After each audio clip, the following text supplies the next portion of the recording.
Nanaig ang TNT Tropang Giga sa Do or Die Game 7 kontra Ginebra sa PBA Commissioner's Cup Finals.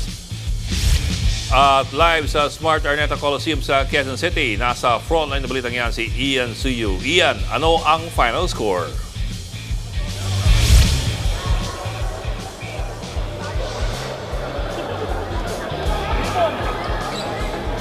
Bok, matapos nga ang roller coaster na serye, kinuha na ng TNT Tropang Giga ang kampyonato sa Do or Die Game 7 matapos nilang patumbahin ang Barangay Ginebra San Miguel sa score na 87-83. At hindi nga sapat ang 48 minutes of regulation kaya inabot pa ang laro sa overtime.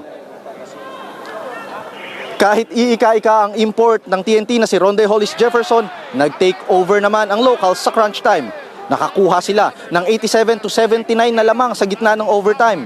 Pero natapyas yan sa 2 puntos ng Ginebra bago ang final minute.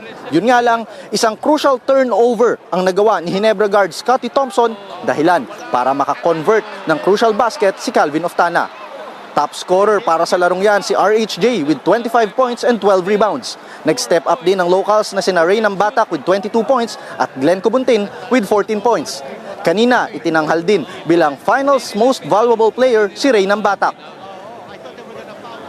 Bok, ito na nga yung ikatlong sunod na kampyonato na nakuha ng TNT Tropang Giga mula noong 2023. At interestingly, dito sa mga kampyonato na ito, sa lahat ng yan na tatlo, puro Ginebra ang kanilang kinalaban at tinalo. Interesting din dahil ito na rin yung third championship with RHJ at na 3-0 niya na ang kanyang kontrapelo na import ng Ginebra na si Justin Brownlee. Yan muna ang latest dito sa Big Dome. Bok? Maraming salamat, Ian Suyu. Mga kapatid, Ed Lingaw po, maging maalam at may pakialam sa mga napapanahong balita sa ating bansa. Para sa mas malalimang pagtalakay at paghimay sa mga issue at headlines, tumutok lamang at pag-subscribe sa social media pages ng News 5.